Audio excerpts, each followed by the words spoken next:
This session, Strategic Frameworks, Cultivating Critical Thinking, this session is focused on the university level. So we have convened a panel, an esteemed panel of colleagues from, actually, Lourdes, could you switch with Angie? Yeah, that way when I ask questions, it'll be in order. I've convened a panel of educators and researchers from different institutions. So we have Iberoamericana from Mexico City, we have University of Guadalajara, Texas A&M, and Tec de Monterrey.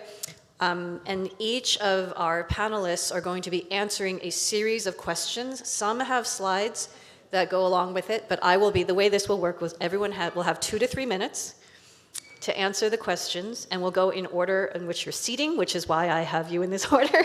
Easier for me to keep track. So we'll start with Lourdes for the first question, and then we'll go to Angie for the second, and then we'll start with Michael on the third, and Marco gets the last question. 4 questions, 2 to 3 minutes each, and then we'll have this panel open for questions from the audience. But I'm going to start by doing some introductions. So this first speaker, Lourdes, Caudillo, Caudillo, from Iberoamericana, and she is full-time professor, and she basically is the head of the testing institution within Iberoamericana that we work very closely with, and she's the one who manages all of the testing that happens.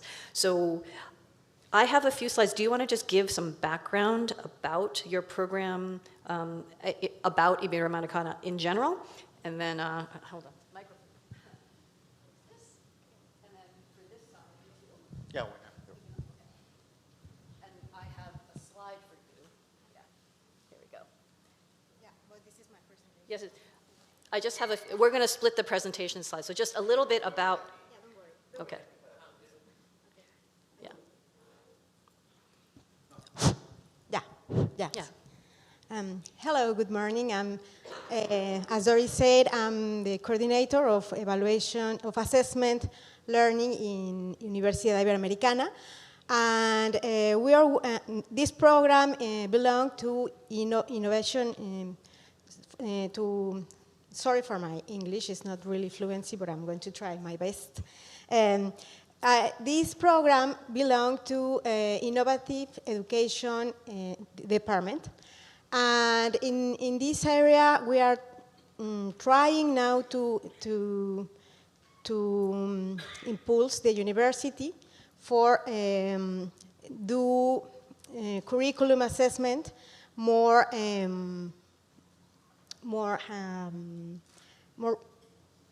vinculated with all the challenges that we are now dealing. This is what I'm going to try to present, and so be patient. I'm going to read my presentation to be more fluency. Thank you. Hello, good morning. I am Ángeles Ancona. I'm working in the University of Guadalajara. I am the head of Innovation, Quality, and Learning Environment. And I'm trying to show about something that university do it or make it now for the students. Thank you. And I have a little bit about the university. Yeah, if you want to just talk through this slide. Yeah. Yes, the University of Guadalajara is the second biggest university in Mexico. We have around 300,000 students. So we have 18 different centers. Now they are in the area metropolitana of Guadalajara, and another is outside. We have around 160 undergrad programs with 150,000 students, and we have 287 graduate programs with 8,000 students. But the problem is that we have 70,000 faculty members. So can you imagine it? If we try to such a large number of faculty members, it's not easy to task. This record time requires a resource and institutional coordination. Thank you. Then we have Dr. Michael Pace, representing Texas A&M University.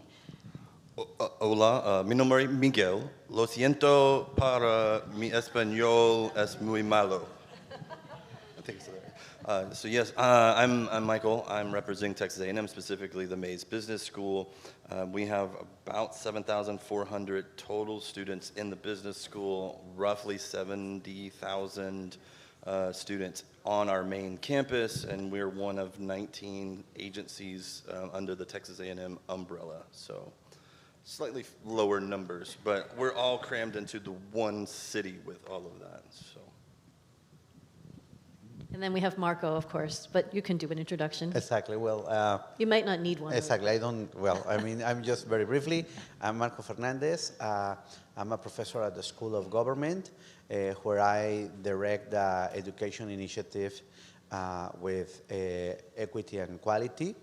And from the School of Social Sciences and Government, we have been pushing a series of efforts to assess the skills that our students develop in the different undergraduate degrees. And well, that's it. Thank you. So welcome to our esteemed panel. And now we have a series of questions for you to discuss. So the first question is asking, what does a course, oh, sorry, those are the other questions for the next panel. This is beyond individual champions and pilot programs. How have you managed or are planning to institutionalize critical thinking development at scale across departments, disciplines, and faculty generations? So I'm going to start with Lourdes. I have your slides here if you want to talk. Yeah?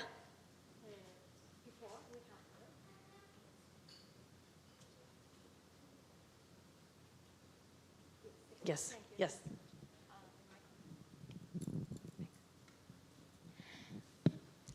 Well, as I told, Universidad, I belong to Universidad Iberoamericana. This is a Jesuit university, and for Ibero, critical thinking is understood within our education model as a core capacity of university formation. It is not treated as an isolated skill, but as a way of enabling, understanding, and shaping more just and genuinely free society. From the Jesuit educational tradition, this means educating people who are capable of discernment, questioning, and deep understanding of reality in order to transform with justice. So we think the critical thinking in belonging to the reality, no? This vision of reflected in a curricular model integrates knowledge, skills, and values, placing human dignity and common good at the center. The conceptual framework guiding our curriculum design recognizes some of the defining challenges of our time: inequality and poverty, environmental degradation, democratic erosion, and the impact of a digital ecosystem on the ways we think, feel, and relate to one another. Within this horizon, Ibero seeks to educate professionals capable for responding to regional and global challenge with a profound sense of justice. Correct.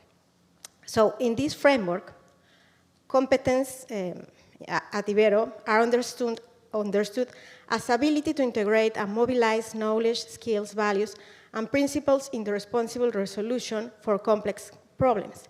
Critical thinking, therefore, recognized as a transversal capacity to strengthen all generic competence and contributes to their ethical, reflective, and transformative dimension.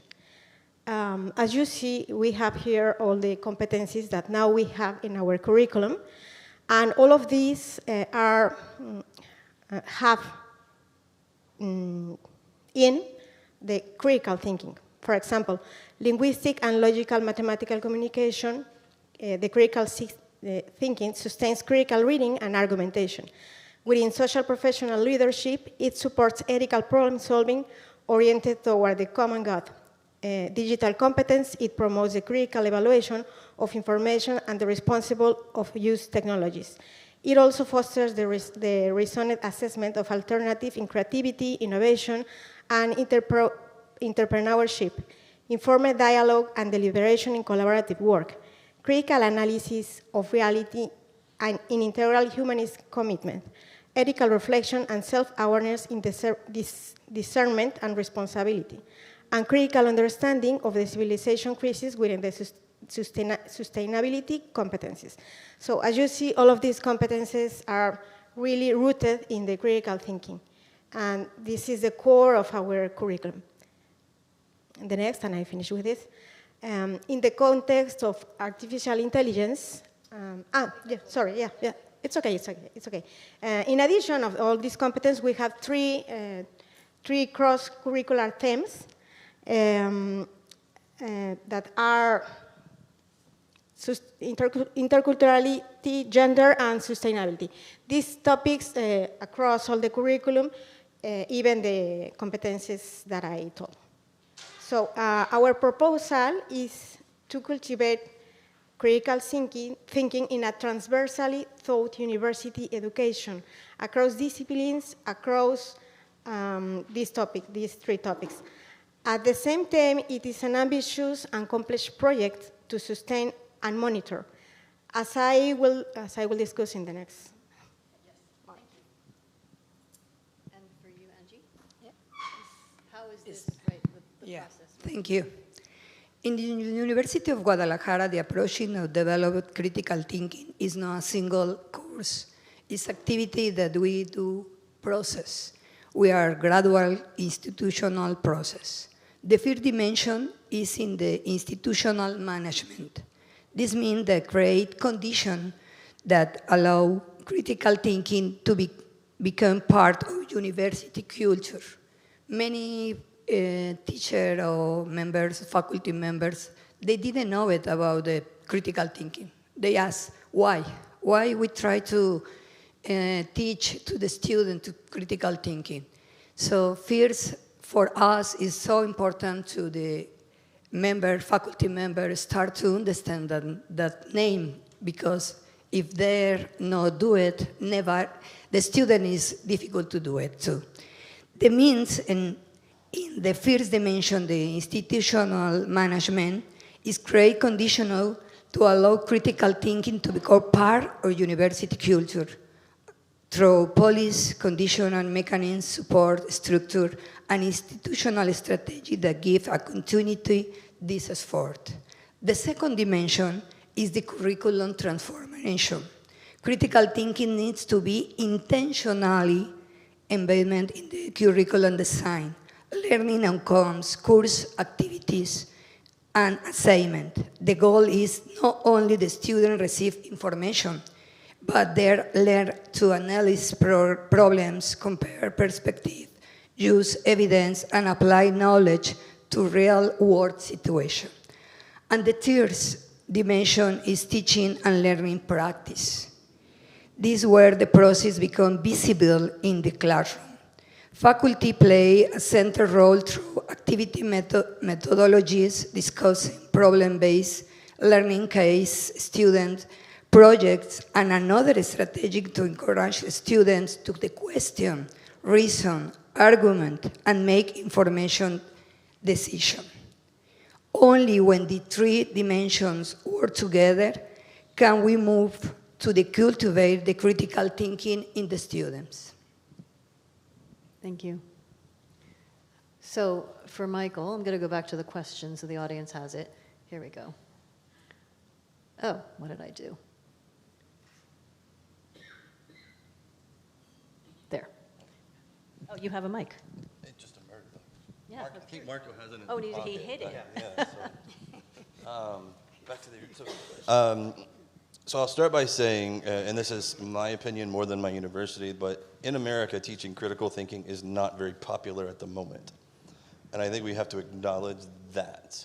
But the business school has taken it very seriously and has taken a very serious, a very traditional business approach based on using data and practicing critical thinking of looking at the data empirically and coming up with interventions and seeing what works and what doesn't work. So we've got data going back to, you probably have it memorized, but I think it's 2019 was our original data set. So we have longitudinal data for the past 7 years. Starting this term, we actually will have same participant longitudinal data so that we can say as a freshman, here was their score, as a senior, here's their score.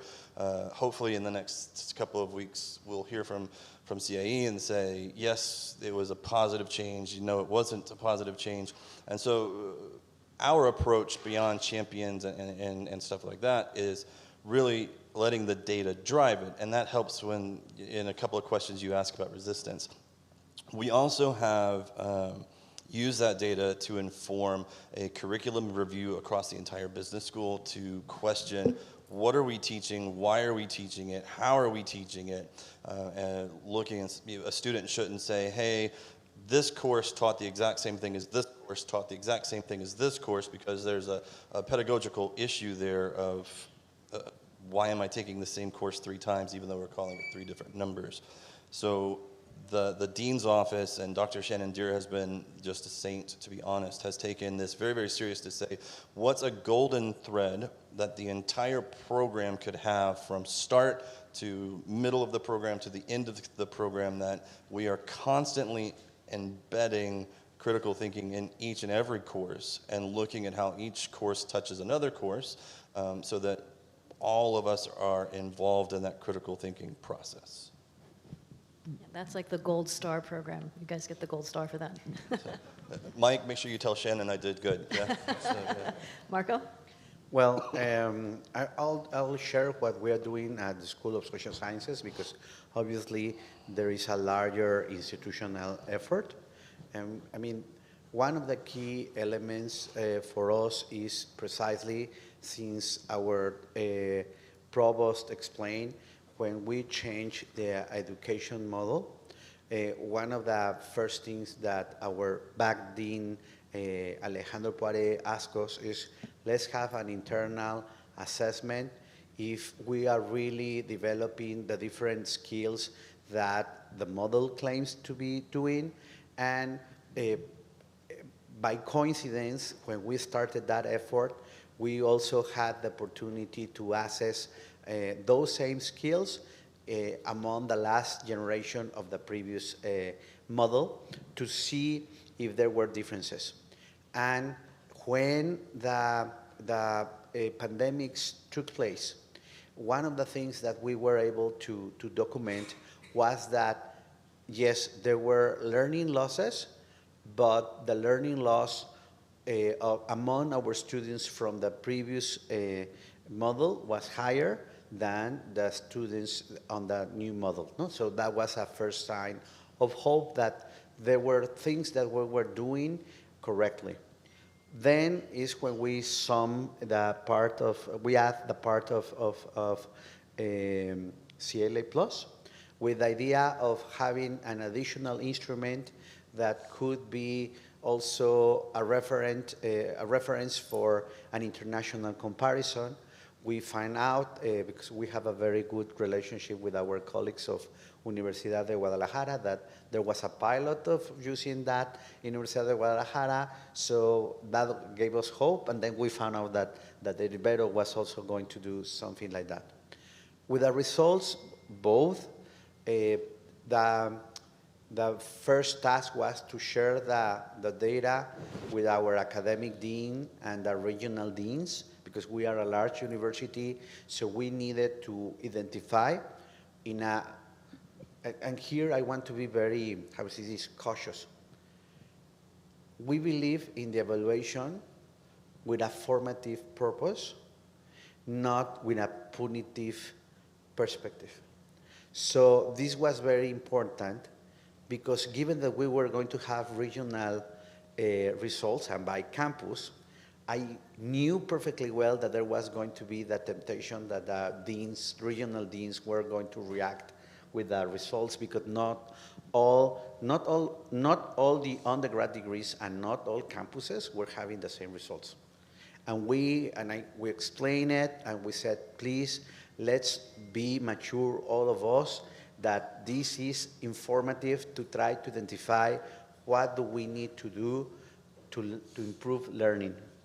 And that is, the next step was to, on the top down, to bring the information to our national directors. Pamela is one of us, one of those directors, and to share also the information with our directors at the different campuses, like to try to see what the strategy is. And to share, we have had a series of regional presentations of the results to discuss with our faculty what the results are showing and what do they mean, and how can we identify practices to improve the results of our students. We're still having the internal courses, and I think that little by little, we are improving the culture internally, sincerely, and with this I finish. One of the things that we still have to do is, for example, because we don't have the data, it's another area that has the data. I mean, I do not know how these results are related to the GPA, for example, and because I know that we have inflation rates, so we need to fight back that. We need to improve the way that we are training our professors, and it's part of the culture that we are trying to develop. In fact, for example, this week, there is a planning session of the School of Social Sciences, and they are inviting us to discuss with our regional deans what are the results and what are the new results, and what are we going to do to improve them. Great, thank you. Can I ask him a Of course, follow-up? yeah. You asked a room full of academics to be more mature. How'd that go? Well, I mean, it's a good question, because I can understand why some of them were skeptical or felt threatened. And I said, no, I mean, we need to remember that at the core of our concern is improve the learning experience of our students. And we have to be humble enough to know that we can learn from the other. I mean, if, for example, that's why, for example, my colleagues are here. When we were having the workshops, and they began to, in the second workshop, they began to tell us what they were doing in the classroom. I said, I want to copy that practice, teaching practice. And my TAs that are on the back of the room that also attended the workshop, I said, we have a meeting. I said, let's try to adapt what they're doing, and let's improve other things that other ideas that we were having. And now we are implementing that in this class this semester. And for me, I was telling to one of our chiefs, our bosses, that we have to, I really want to find a place to share those experiences with other colleagues. Because, and that, I think that that's the way that I convinced the deans, that they said, okay, it's true. We need to have a sharing learning experience. I mean, yes, for example, everybody would assume that our campus here in Monterrey is the best, and not necessarily in all on the other grad degrees. And precisely, and at the beginning was like that, and I said, but I mean, we can learn that from other campuses, what they're doing, and we are in that direction. Good, thank you. It's good to ask questions. It's a panel discussion, so, and I'm flexible because I have critical thinking skills. Second question, we're going to start with Angie. What was the biggest institutional resistance you encountered with this whole critical thinking? Ooh, that's a hot topic. Yeah. Yes, I have your slides. Yes. Thank you. In this case, the main issue was not necessarily strong institutional resistance, but rather the challenge in making the assessment to if critical thinking more explicit within international police and academic process. We used different instruments. We use EGEL, the Ceneval, is a Mexican instrument, and we use CLA Plus with you. So in the first university, a Health Plus exam has played an important role because it's already used in many undergrads, 60 undergrads. We use that. That includes, since 2021's transversal components relate to reading, comprehension, and communication. These components are connected to skills such as analysis, interpretation, and evaluation information. This is made easier to introduce critical thinking assessment because the exam is really linked to the graduate programs in many programs. Therefore, rather to facing resistance, the university has been able to build an existing national assessment instrument. However, not all the programs use a Health Plus. So for that, those programs complemented alternatives such CLAMAS, we use that, can useful, especially because they focus more directly on the critical thinking, writing, communication, problem solving, and analytic reason. The important point in university is not trying to impose a single model, but they align different assessment tools with institutional goals. The next? No, it's okay. This one. Yeah. So you can see in the most important challenges, students' motivation and participation.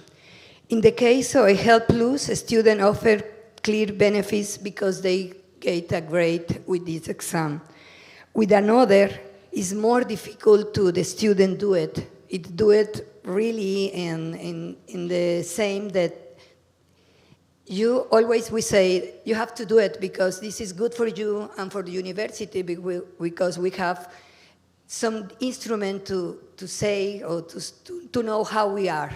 But the students say, but this don't give me nothing for me. And so and say, many times they do it, but they don't do it really critical or responsibility. So the result for us is difficult to know. There are this exactly for the students because they always say, no, I want to finish and I want to go. The University of Guadalajara pay for these exams, not just for Health de Ceneval, we pay for CLAMAS too. So the university make many possibility to pay because they cost, but we want to know how the student is making critical thinking in the knowledge. So, in other words, the goal is not only to apply exams, but to use the result to improve educational process. Thank you. Thank you. I'm going to go back. This is for Mike.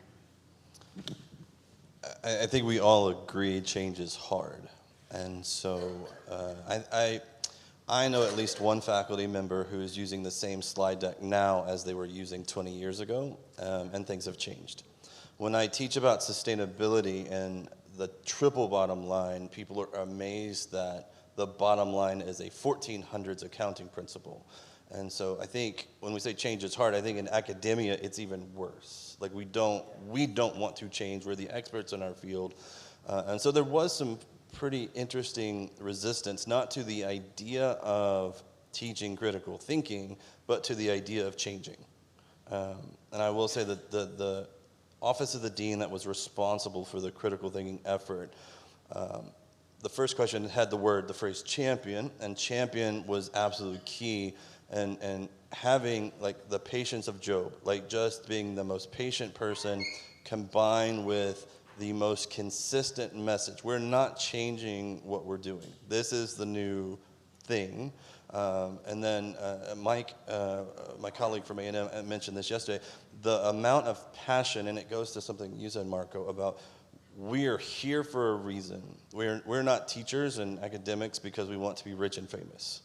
And so we are here for a reason to help our students flourish and to keep banging that drum on the overcoming the resistance side.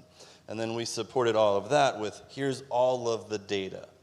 So that when they would say employers don't care, we could say, yes, they do. Students won't take the exam, Yes, they will. Or professors don't want to do this. Yes, they will. Like, you just constantly being ready. And if we were ever wrong, we would admit we were wrong. We did an intervention, and we actually saw the scores go down, and we went, oops, that's not good. So, but again, using the data to make informed decisions combined with this consistent patient passion really paid off, I think. Thanks. Marco? Let me first focus on the challenges on the student side and then on the professor side.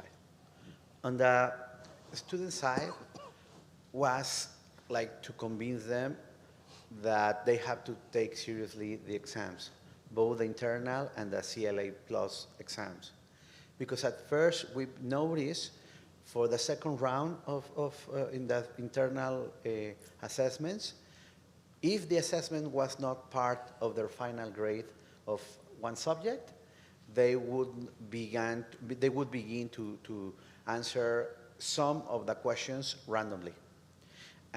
So it was an internal discussion, and to say, well, sorry, but we're gonna have to make it a little high stakes test, so they have more a more serious approach, because otherwise, I mean, we tried to explain them, and I mean, over there in the job market, no, I mean, unfortunately, there is this mentality for the students that if it's part of my grade, I'm gonna make the effort. It's not part of my grade, so that was on the student side.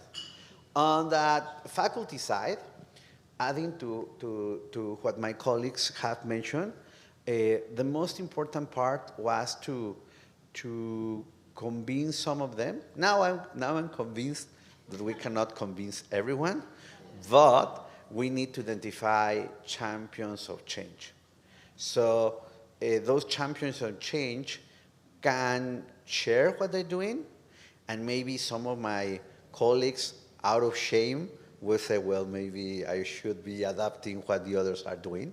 So that is the approach that I do it, because the more that we have been trying to do a general change, I mean, no, there are some faculty, there is, I don't know how to say this in English, because there is this saying in Spanish that they say, chango viejo no aprende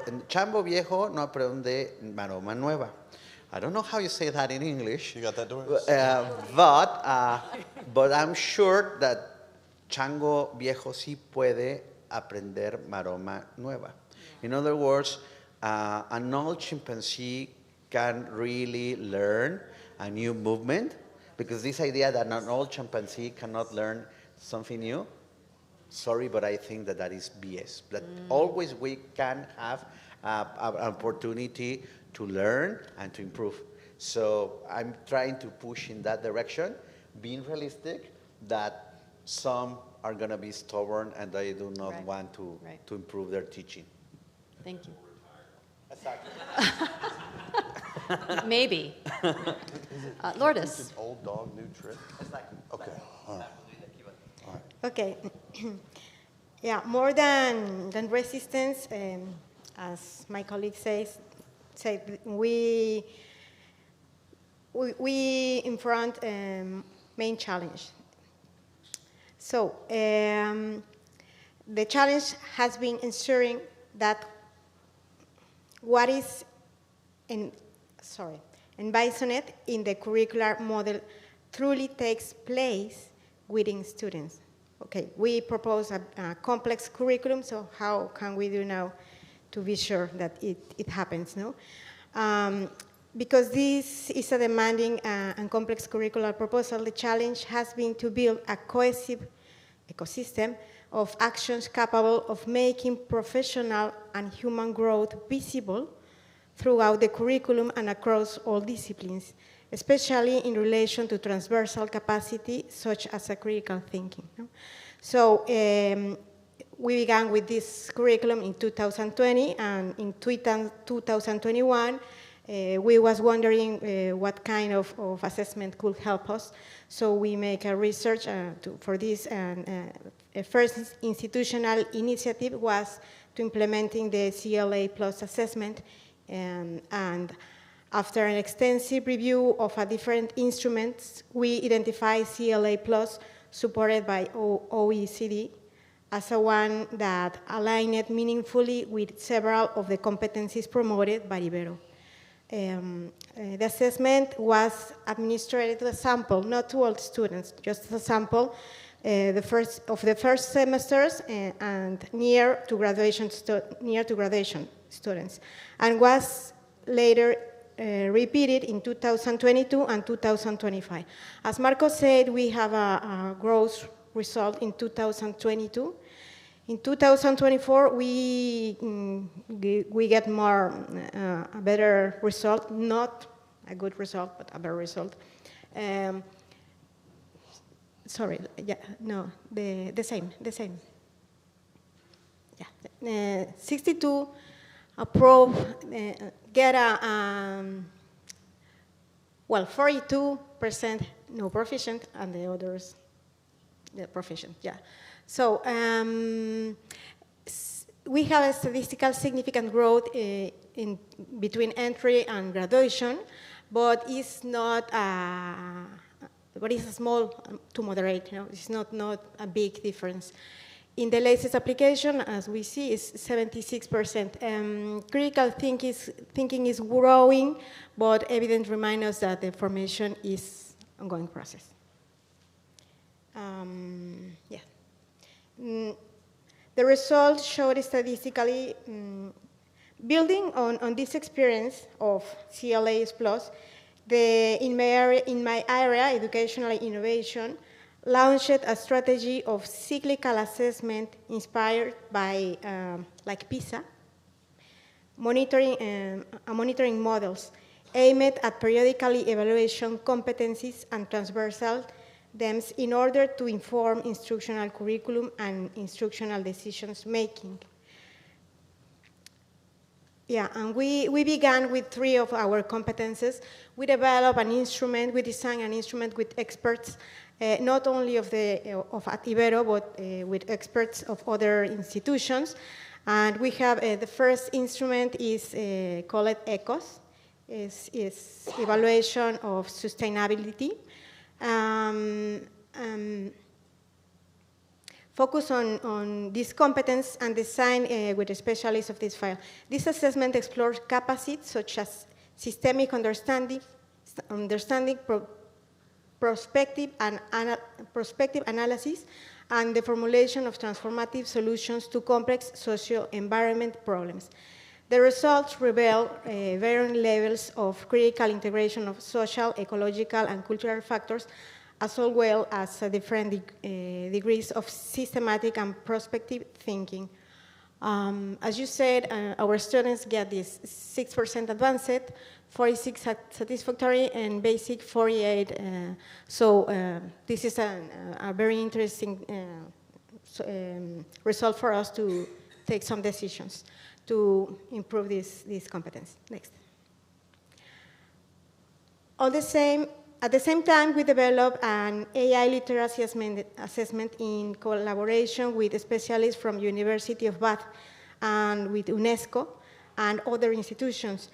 This was developed by my leader, Luis Medina, and the assessment is grounded in a broad understanding of AI literacy, conceived not only as a technical knowledge, but also as a capacity for reflective use and critical analysis of the social, ethical, and cultural implications of AI.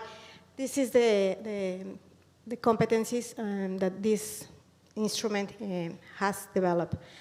The instrument evaluates 3 interconnected dimensions.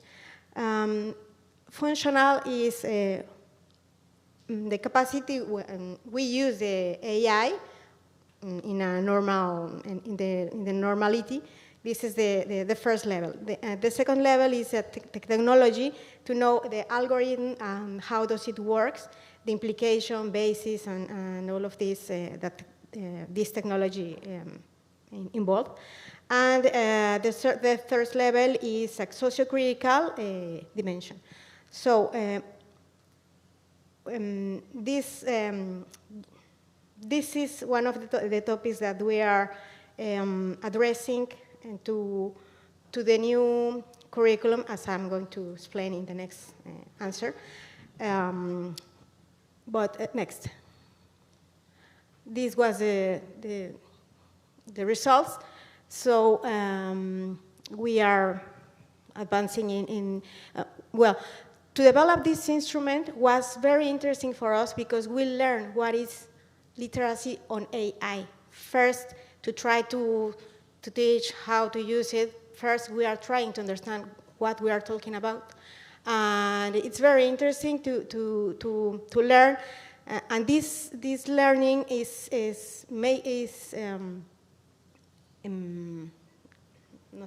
letting us to map the new curriculum.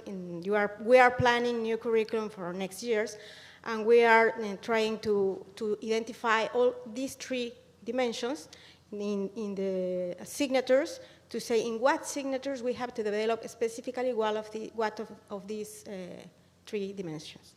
What I'm going to explain later. And the next. And this period, we developed another test about gender, because it's another topic of our curriculum. So we are now analyzing the results, because 2 weeks ago we applied this test. So next. Taken together, these initiatives have allowed us to understand critical thinking not as an isolated skill, but as a part of broader competencies that involve interpreting reality critically and acting responsibly in response to it. At the same time, the findings have opened new questions about how to strengthen faculty development and how to connect teaching more deeply with the evidence generated through these assessments. Thank you. I'm speaking into this thing. In the interest of time, because I would like to make sure that we have questions, let's do question 3, yeah? Or would you think, I think question 4? You had it there, huh? No, that was question 3. No. No, that was 4. Or we could have lunch. Okay. Or we can go to the Or we can have lunch. lunch. No, you had over had there. it. How? Let me. No, it's this one. This one, yeah? Yeah. Okay, yeah. So, how can education systems prevent AI from undermining critical thinking? So this is what we've been talking about this morning. So, Michael, would you like to start? No, but I will anyway. There are a lot of my colleagues that are absolutely afraid of AI, terrified of it. I remember when ChatGPT became a thing, that they were sitting in the conference room eating lunch and they said, well, that's it, we can no longer do exams. And I remember asking them, why don't you just teach better? And they didn't like that answer. But so you have to look at AI, and Doris, you said this all morning, from a totally different perspective, and you have to embrace it fully. And I really think back to what must have happened with the Industrial Revolution, that so much change happened, and yes, we could have put our hand in the sand and pretended nothing is happening. Time is going to march on. You mentioned calculators. We could mention the internet and how... or computers. I mean, Telephones, yeah. Insert technology here, there is before that and after that, and things are very different. And so there's a point in which you embrace the tool for what it's good at. And so I actually, in my notes, I said, this is my personal opinion. It doesn't necessarily represent that of my college and school, but I teach my kids how to use it correctly. Like, it's going to spit out sycophantic hallucination nonsense. So a critical thinking skill is when you put the data into AI, does it make any sense? If you're using it to study for an exam, put your professor's slides in it and then make sense of it. As a professor, I pull this horrible trick on all of my students. And I encourage everyone to, I do my midterm exam on paper, and it drives them crazy. But I give them all of the questions a week in advance. I just don't tell them they're the questions. On the first day of class, syllabus day, I say, by the time you get to the exam, you'll have all the questions. And they have all the questions, and then 24 hours before the exam, I say, I need you to apply those questions to this company. And so it's a take-home exam, and they can use whatever tools they want, and they're just sitting down writing the answers. But they are so convinced of whatever that they assume the exam is that 1 hour period. So you trick them a little bit. But you embrace the tool as a tool. It's a great tool. But if I take a hammer and try to help my screw go in and out, that's not, like, you can't use the wrong tool for the wrong job. So you really have to fully embrace it. And from the school level, it reminds me, the first faculty meeting I ever sat in, a very well-respected older faculty member said, I will never teach online. It will never happen. Nothing good happens online. And then 2 years later, COVID proved her wrong. Or I am never going to do this. And then 2 years later, you're going to be proven wrong. So just stop being afraid of it has really, really helped. So at A&M, there are lots of AI tools. We have access to all the major models on one singular AM platform. And it's a matter of teaching the students how to use it for the correct purposes. And not cognitive surrender. No, yeah. Marco? Well, similarly, I'm going to talk at a personal level. I mean, first, I have learned from my young members of my team that are back there, and they are always teaching me. And that's the best way that I have learned how to begin adapting artificial intelligence after the workshop that we had with you, and learning of what Christina presented or mentioned in the second workshop. Then I met with my team and said, okay, what are we going to do different for my class? How are we going to use artificial intelligence? So different ways that we're doing it, like they have to do their outlines, and we have one session that with the prompts on purpose, with artificial intelligence, we compare their outlines with the outlines proposed with artificial intelligence, suggesting that some of them are too familiar, so there is no, too similar, so there is no critical thinking. It just ask the prompt to do their job. Right. So, but they can use it to improve what they have already begun. So that's one thing that we're doing. Then we had, for example, I'm putting the different pieces, effective communication. So my team is really good. We do a lot of public consulting. So we, I said, let's come to Monterrey and have a special session on how to develop presentations and how can we use now different artificial intelligence to improve those presentations. So we went through those steps with my students, and yesterday when we have class, I saw that several have used what they learned 3 weeks ago. So what we are trying is to make experiments, no, in terms of how to use it, because I have heard colleagues of mine saying, no, we're going to go back to paper exams. Yeah, same. And sincerely, I don't know, I respect them, but it's a nonsense because technology is here. I mean, out there, we cannot like block the technology. It's not nonsense. So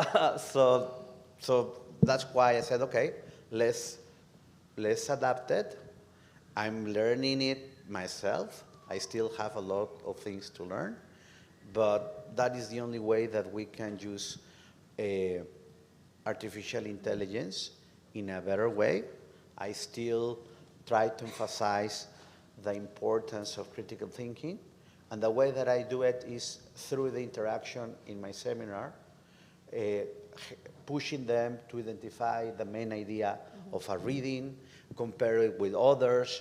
For example, and this is the last practice that I do, I mean, one of the key skills out there is teamwork.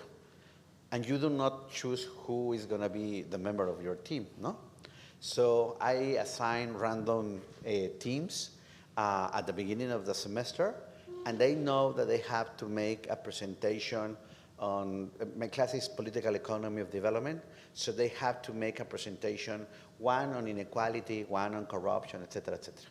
So the teams are divided randomly, and the day that they're gonna have to make the presentation in about 3 weeks, they're gonna be chosen randomly, each team, who is gonna be presenting for the whole team. And the grade that that student gets is gonna be the grade for the whole team. So I always said, well, you're gonna create incentives to avoid the free rider, because if you allow free riders, you're gonna sync with them. So any member of the team has to be capable of explaining what they are expecting from that presentation. And yes, you can improve that presentation through artificial intelligence, through the ways that we have been practicing during the semester, but you are gonna have to be developing critical thinking, effective communication, and an intelligent way of using artificial intelligence. Yeah, thank you. Lourdes? Real quick, can I jump? Paper. Doing a paper exam out of fear, yes. But doing a paper exam to prevent cognitive offloading is the same, it's the same thing, but the perspective in which you confront it, I think, matters. So there are plenty of people who say, I'm gonna go just for the paper to avoid AI altogether, and I think that's wrong. But if you're trying to put in safeguards, and it doesn't have to be paper, but if you put in safeguards to prevent the cognitive offloading, that's the important thing with this stuff. It's how do you use it ethically? How do you use it responsibly? Yeah. Thank you. At Ibero, the adoption of artificial intelligence is not understood as an end of itself, but as a catalyst of strengthening our model of a generative and connected university. This is the new model of our university. We are moving to a generative and connected university. This is our new goal. Our aim is not merely to provide infrastructure, but a qualitative culture capable of moving beyond technical adaptation in order to rethink our educational purpose through Ignatian pedagogy and integral humanism. Our vision is clear. Every technological innovation must remain subordinated to the strengthening of human dignity. In this sense, AI is integrated into our core university functions, teaching, research, and social engagement through a critical, deliberate, and ethical purpose. As a Jesuit-inspired university, we seek to humanize technology, using it to free faculty from mechanical tasks and allow greater personal accompaniment, while ensuring that AI enhances human capacities without ever replacing ethical deliberation. To operationalize this vision, we have developed a roadmap that rejects the false dichotomy between technology first or pedagogy first. Instead, we embrace an entangled pedagogy in which education activity emerges from a dynamic interaction among methods, values, and context. Next. Well, this is one of the points that we identify is different. We need to learn how to teach with AI, but we need to learn what is AI. Now, this is what goals that we discover. The next. This approach translates into curricular redesign that understand AI literacy through three fundamental dimensions, as I told. The functional dimension focuses on developing practical skills for the everyday use of AI tools without requiring programming knowledge, including assisted search and analysis, promote engineering and critical adoption of AI-generated outputs, practical problem solving, and the recognition of the machine-generated content. And the second dimension is the technical dimension, aims to help students understand how algorithms and models work, evaluate students to understand how algorithms and model works, evaluate the limitations, understand conceptions such as supervised and unsupervised learning, analyze base and model performance, influence the design of algorithms and models, and manage data and computational cost. Finally, the sociocritical dimension seeks to foster informed, ethical, and responsible judgment regarding the social impact of these technologies, addressing issues such as algorithm dissemination, data governance, privacy, labor implications, power relations, and inclusive human-centered design. Research and literacy profiles shows that sociocritical dimension is the weakest and therefore the one requiring the greatest curricular attention. To finish, our implementation strategy is gradual and practicatory. We began with pilot projects focused on faculty development in order to build confidence and expertise, progressively extending these efforts to students. We are working now with faculty these topics in a basic way where we are offering a more deep courses. Our long-term horizon is an integrated agent university system, an interconnected digital ecosystem capable of personalizing learning and anticipating educational needs, always under the principle of the human in the loop supervision. Well, as I told, and I finish with this, as I told, we are working now for our new curriculum, and we are trying to have one of the criteria is how the AI is present to develop the profession. So in these 3 levels, we are looking in what points of the curriculum they have to pay attention, in what points, in what signatures students can't not use AI, in what signatures they can use it in one of these ways, and in what others. So we hope that this give us space to develop this AI literacy. Thank you. Educational system must stop view the AI just automatic tools and start to integrate it in the pedagogy, results, focus, and analysis, reflection, and the critical value and information.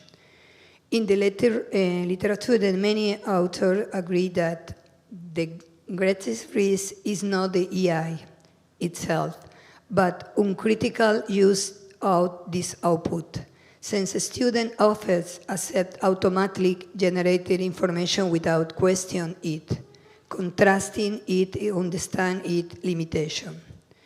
We can use the AI to compare perspective, generate counter-arguments, analyze data, explore complex scenarios, receive immediate feedback, and improve the community of ideas. The next one. So the main challenge is to ensure the faculty members understand the importance of critical thinking in the student education and their role in developing this skill in them. Thank you. Thank you. I think we're at time, yeah? Yes? Yeah, okay. So let's take a break. If you do have questions, you can come and ask panelists during comida, yeah? And we convene at 13:45, and the next session will be the professors who have participated in the workshop. So thank you.